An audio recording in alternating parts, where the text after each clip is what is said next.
Lance Hall here for Let's Discuss with Lance Hall. Happy to welcome Chaz West to the program tonight. Frontman for many, many bands, now fronting his own band called Westbound.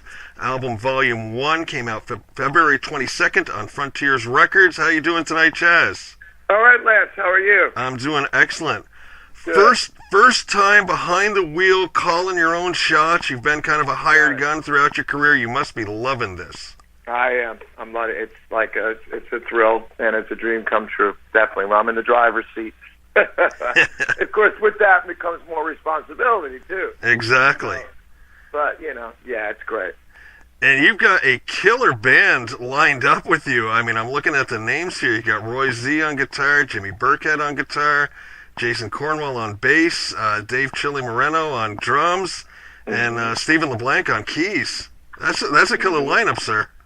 Well, thank you. I appreciate it. Yeah, I was very careful on who I wanted in my band. I wanted to make sure that they were pros, but they were also bros, Yeah. And I knew these guys. They weren't a bunch of strangers, and I played with all of them, some more than others. So, yeah, definitely. I mean, they all come with their own pedigree and the bands that they've worked with. The guy that intrigued me the most in doing background, because I did background on everybody, was your keyboard player, Stephen LeBlanc. His dad, God rest his soul, I know. Played with some amazing people. Amazing. Yeah, his dad was, I know. Yeah, he was a big session guy and played with some big name people. I know. Steven's not really in the band, but he's on the record. Yeah. As a guest player. He played with Jason Bonham also for a bit. Wow. So, that's where I originally met him. And then, of course, I have a Zeppelin All-Star Zeppelin tribute band called the Moby Dicks. Yeah. Brian Tichy. And he played keys with us for a while. So, that's where I really got to know him. Right, so, and Brian was involved in this album a little bit too. Co-wrote a couple songs or something? Yeah, he did 2 songs that he co-wrote and played, co-wrote with me and played on. Yeah. Very cool.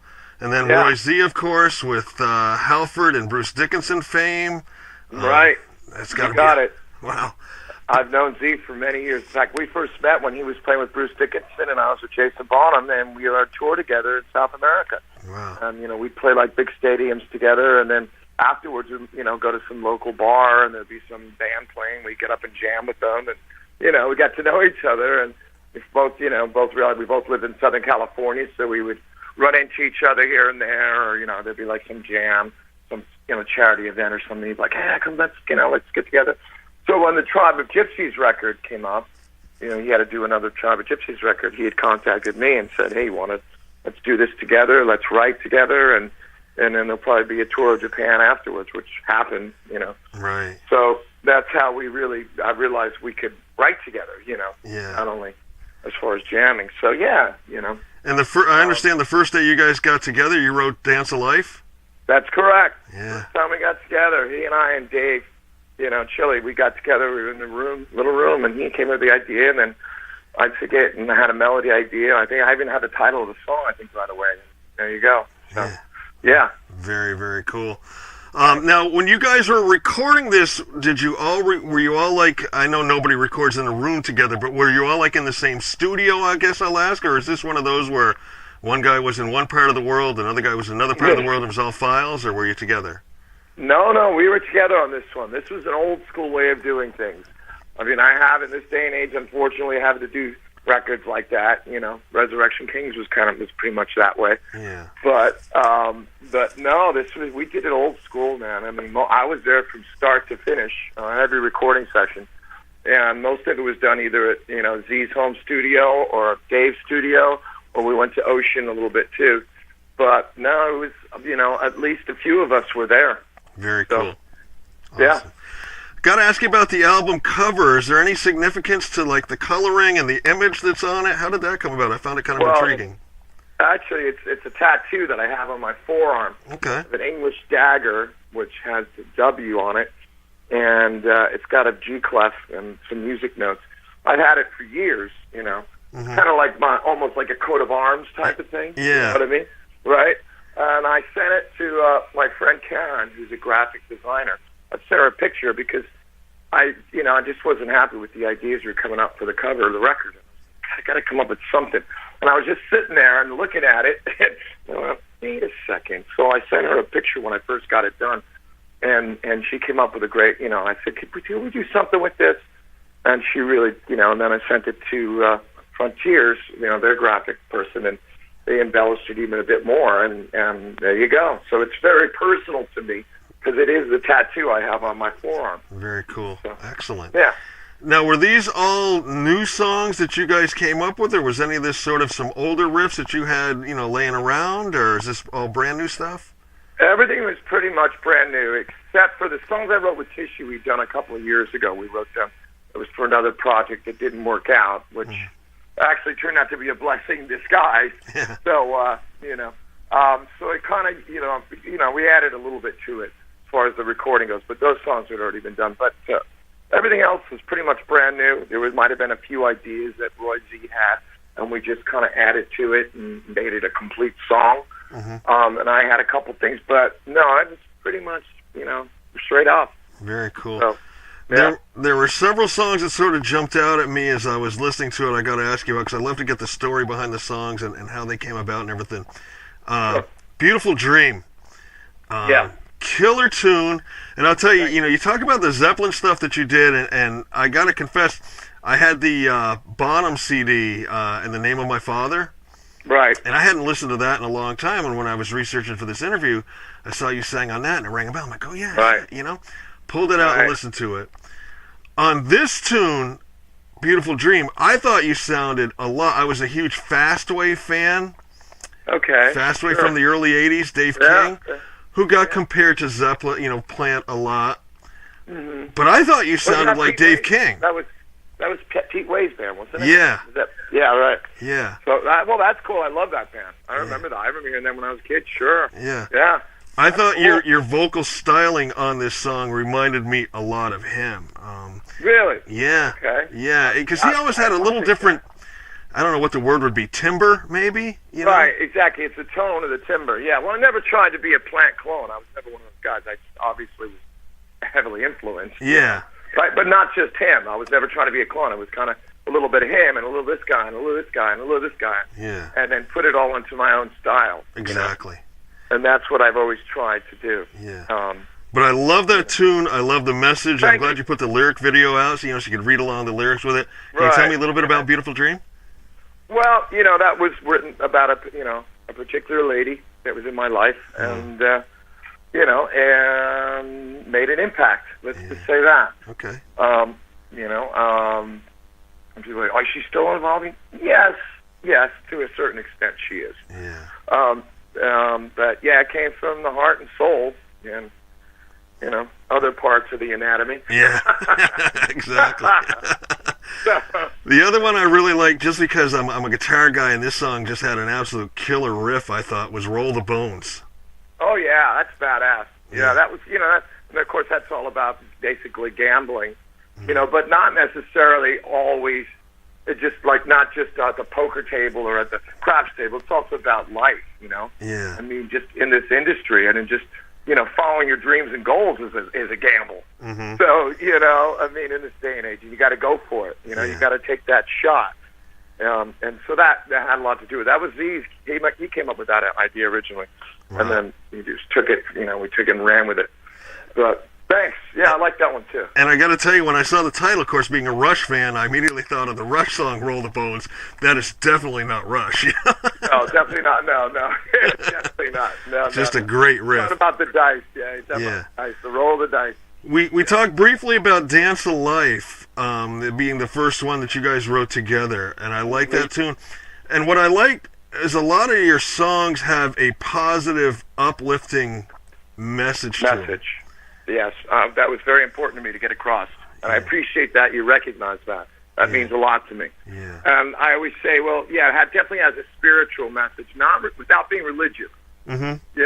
But it's a positive spiritual message about coming together as one, as as human beings.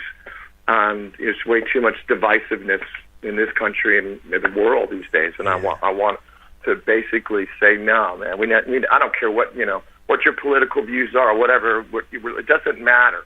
What race, religion, whatever. That we need to come together as a human race. Yeah. I agree. Yeah, and the dance of life, basically, I'm relating that to everybody has their own dance of life. Whatever you do, whatever whatever makes you happy, whatever your dreams and goals are, and you got to go after it. You got to do it. Right. We're all marching to the beat of our own drummer out here. That's exactly right. You got it, buddy. Yeah. Then I gave you my last song test. I always listen to the last song as much as I do the first one, because I want to see if they're trying as hard on the last song as they are like on the first couple. Of course, The Traveler.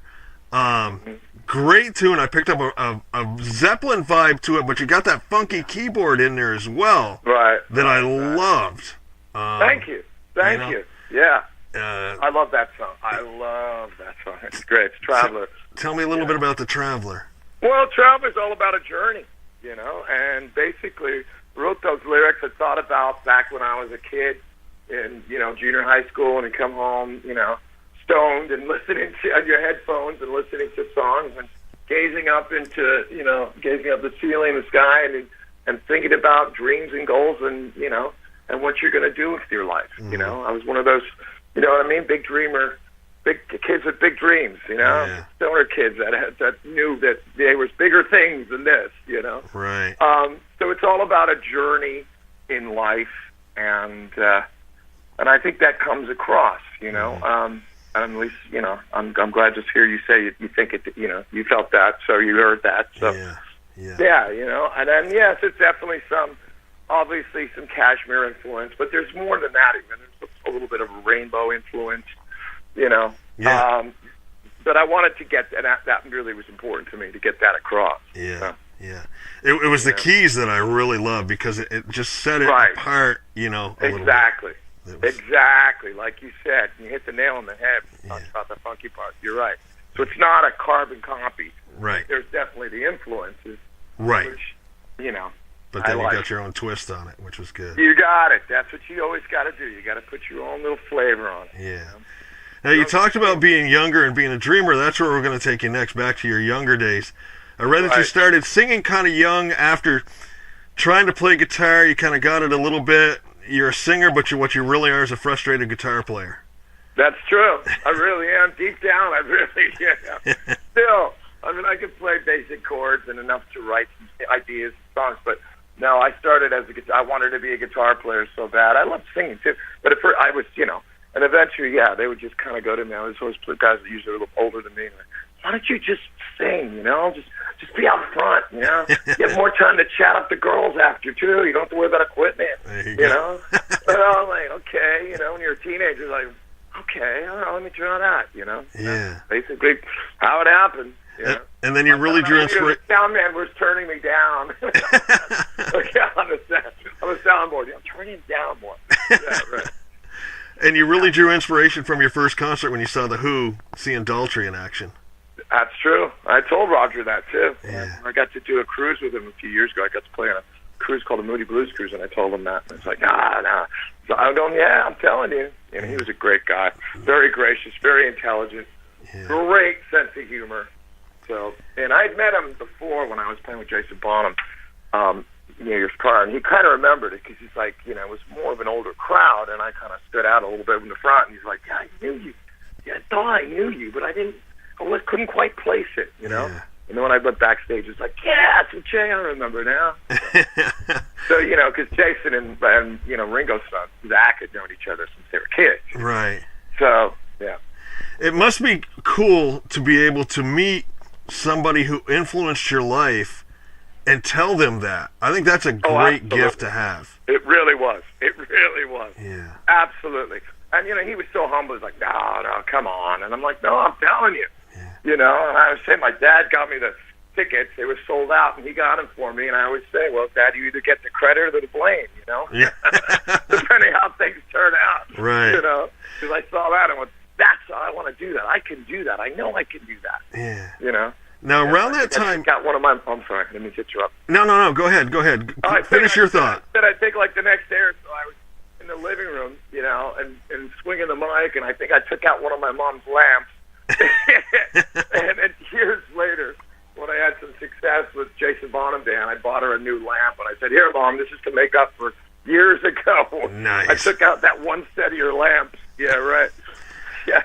Now, back when you were in high school, you used to rehearse in your mom and dad's basement, right? Right. Yeah. Had some bands. I got to ask you about something. Like Casino, I can see. Great name for a band. Barracuda. Tell me how Nasty Lash was. What was that all about? That was just a cover thing. And these guys were a little bit older than me. How'd you come up with the name, though? They came up with it. A guitar player had the name. Oh, okay. Yeah, I don't remember. Well, obviously, lash is an English term for a woman, right? Okay. Nasty, so, put two and two together. Yeah. Okay, there we go. Nasty woman. Okay, cool. She's a lovely ass with a great ass.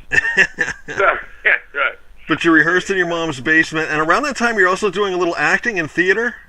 I did quite a bit of that, and that's that. My mom wanted me to go more in that direction, but like I said, after I saw The Who, I was like, that's what I want to do. I was still doing a little of both, but yeah, eventually it just came out. Well, what were you going to go more for? And I felt I was a stronger singer than an actor. I didn't know if I was a good actor. I was doing musicals, and it was all about musically based. So. But of course, then also it's like, wow, in rock and roll, I got all these girls throwing themselves at me too. This is great, So that's a fringe benefit, let's say, but Yeah. But I realized, I think my strength lied as a frontman. So. Were you able to incorporate some of the stuff you learned from acting though into being a frontman and vice versa?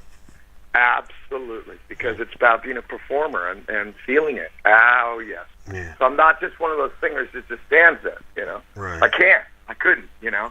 And I feel it. And there's times you get emotional on stage. I mean, especially you say you're doing a ballad that really comes from the heart and soul. There's times you can, you get cheered up. Mm-hmm. So, and then of course there's the excitement for the higher energy songs, and you feed off the audience. And it's a back and forth thing. And the acting, definitely helped as far as a performer. Yeah. No doubt about that. When did you start? I read you credited a vocal coach, Ron Anderson, with helping you develop your style. When did you start working with him? When I moved to LA, I was a kid. I was still really young. It was a few years later, and then I went to a couple of lessons. But I really, he was a little more expensive than I was able to do on a regular basis. But I got some basics from him. Yeah. And then when I got the Bonham gig, and it was like, well, you're gonna we got 7 nights in a row to do, and and you got radio shows in the morning.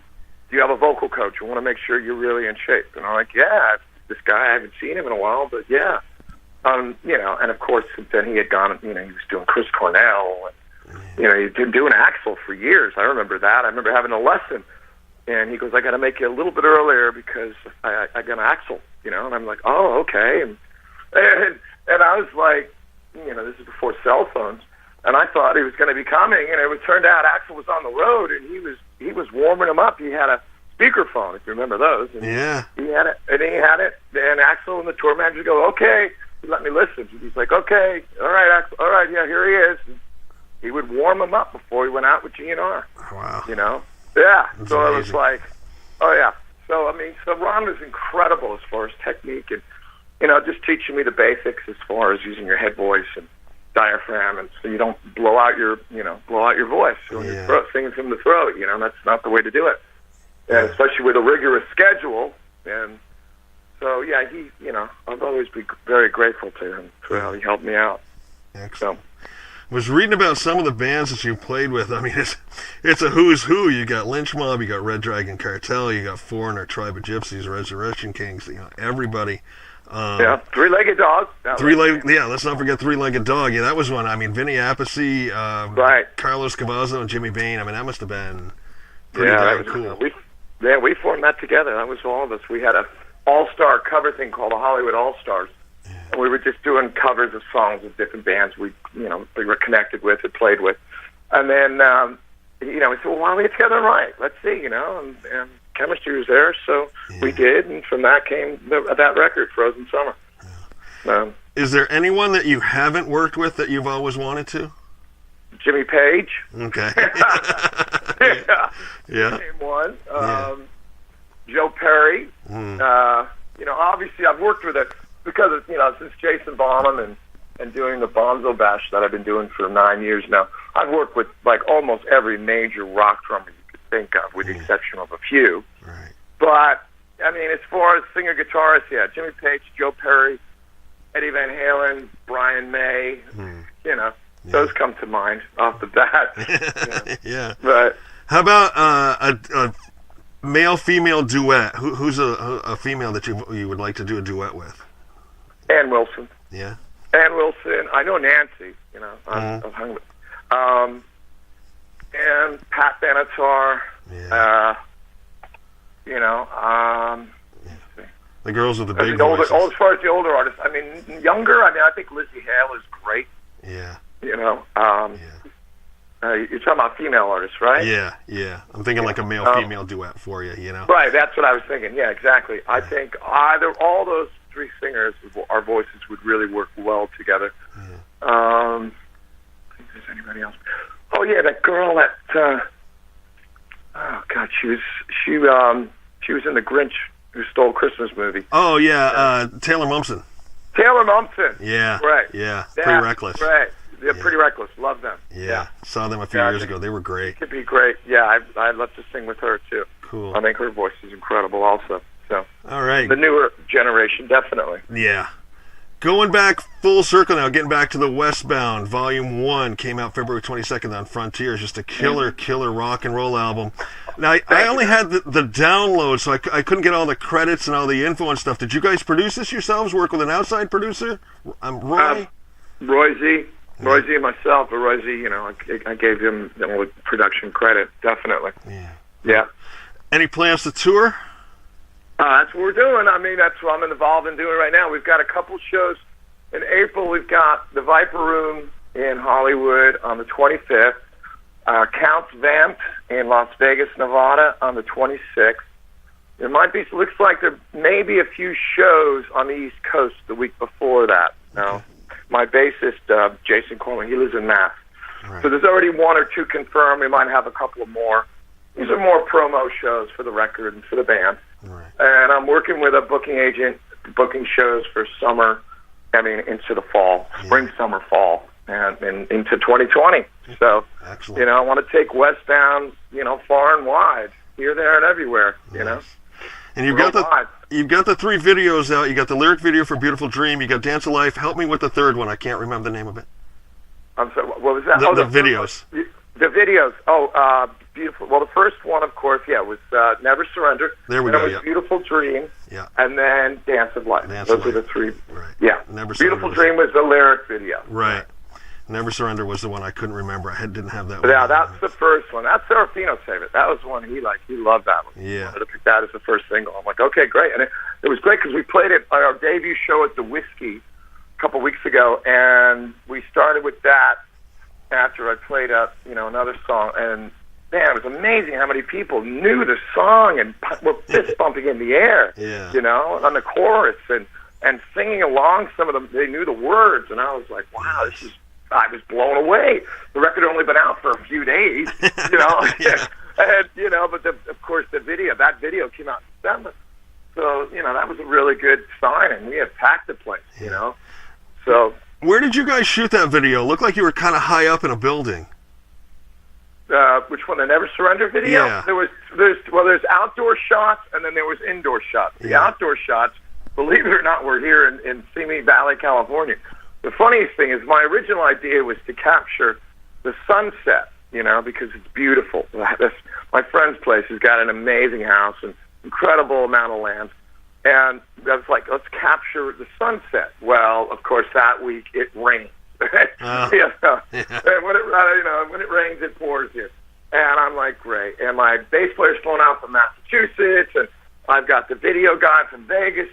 I'm like, we got to do this. So how are we going to make this work? Well, there was thankfully a break from the rain. It was a reprieve. So, my friend's like, get over here now. We can shoot it now. And it worked. It worked. We had a few hours just to get some indoor footage. Yeah. And the funniest thing is people saw it and they go, man, what did you do? Did you go to England or Ireland or Scotland? Because it's so cloudy. It doesn't look like Southern California. Yeah. Because it's overcast and cloudy. So it was actually a blessing in disguise the way it worked out. Mm-hmm. And then the indoor shots we did, it's kind of like a little rehearsal place, jam place that we've had for quite a while. Okay. So we go there and hang and have fun and work stuff out. Yeah. Awesome. Talking with Chaz West of Westbound here on Let's Discuss with Lance Hull. Once again, Westbound Volume 1. It's been out for a couple weeks now. It came out February 22nd on Frontier. Available at all the available outlets. So good stuff. Chaz, I always like to end up with some just for fun questions. I'm hoping these are questions maybe you've never even been asked before. How's it sound good? Okay. All right. So you're going to throw me a curveball, I guess they saw. There we go. First car you ever bought with your own money? First car I bought with my own money. Let me think. Trans Am. Well, nice. Yep. Favorite old school wrestler? Oh, God. I guess it would have to be, Jesse Ventura. Okay. Great answer. Jesse the Body. Yeah. Very cool. Knew his way around a mic, too. You know, he was funny. Oh, yeah. Favorite class in school? Favorite class? No, I wasn't a big school person, but I guess I would have to say 12th grade because I was already playing in bands by then, and I was like, I knew what I wanted to do with my life, and it was just get through this last year. There you go. That was it. I remember I was offered a tour it was in April, and we weren't graduating until May, and my mom was like, "Nope, you're graduating first. You can leave that night. You want to go there?" These guys were older, and you're like, "Man, we got this whole tour, you know." It's like, what am I going to do? Like, my mom won't let. I have to graduate high school, and so they had to change the dates. But yeah. Okay. Late at night and you're hungry. What are you going to grab for a midnight snack? Oh, jeez. Let's see. It depends. Now, if I was doing edibles, there you go. Might want something sweet. There you go. Yeah, probably something sweet. Okay. Or I like wheat thins and hummus and things like that. Okay. Given your choice of household duties, would you rather do dishes or the laundry? Well, I don't ever wash dishes. I don't think anybody does anymore. Do they? They all do. But I would say, dishwasher. I'm good at the dishwasher. Good at the dishwasher? Now, I got this. This is going to go back to the first car thing, then. If you bought a Trans Am, what's the fastest you went in it? 120. I was going to say as fast as the speedometer would go, right? Right, exactly. I buried it. Yeah, on the way to Vegas. There you go. Last one, and this is generally the most fun. If they were to make a movie of your life, what actor would you have play you in the movie? And it's your movie, your life. You can pick anybody. Wow. Okay. And you're thinking an older actor or younger? Whatever. If you want one for younger and one for older, that's it's like I said, it's your life, your movie, or you can have somebody play you throughout. Jeez. Wow. Okay, now you really put me on the spot here. Okay.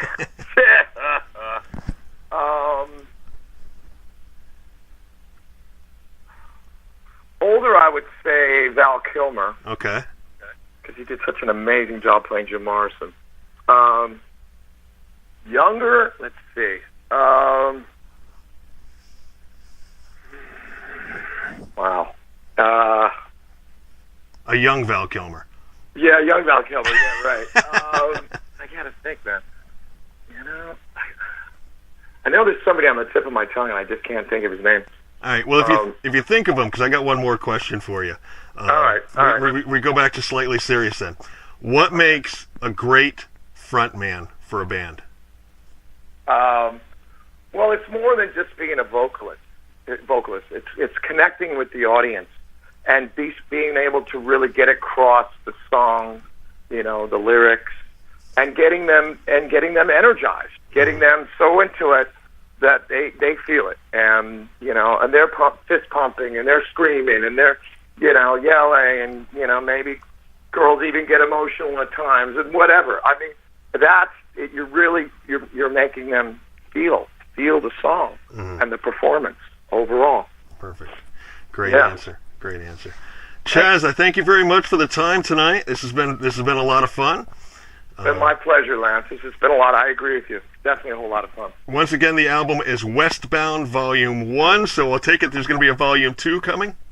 Absolutely. And that's why I called it that, because I want people to know that it's not just a one-off. Excellent. Out now on Frontiers Records. You can grab it everywhere. Check out the videos as well on YouTube. Good luck on those tour dates, and best wishes going forward for much continued success. Thank you. I hope to see you in Vermont sometime. My parents used to have a summer house there, so we used to go there when I was a kid. Really? Whereabouts in Vermont? Yeah. Well, it was Green Mountain. Is all I remember. Okay. Yeah, those pretty much, the Green Mountains are everywhere up here, but... Right, but I can't remember the exact city. My cousin's still there, but it's Livingston? No, that's... No. Yeah. I can't remember off the top of my head. Yeah. I was really little, but yeah, but we used to go there in the summer times, and I remember. It was great. Nice. Well, yeah, you ever get out here, look me up. Absolutely. Of course I will. Yeah, definitely keep in touch. All right. And if you have any promoters or anything you want to turn me on to, or I can turn, the booking agent on to, please let me know. I want to take, like I said, I want to take Westbound out there everywhere. Absolutely. Absolutely. Take care, Chaz. Good talking to you. All right. Good talking to you too, Lance. Have a good night. Okay, man. Cheers.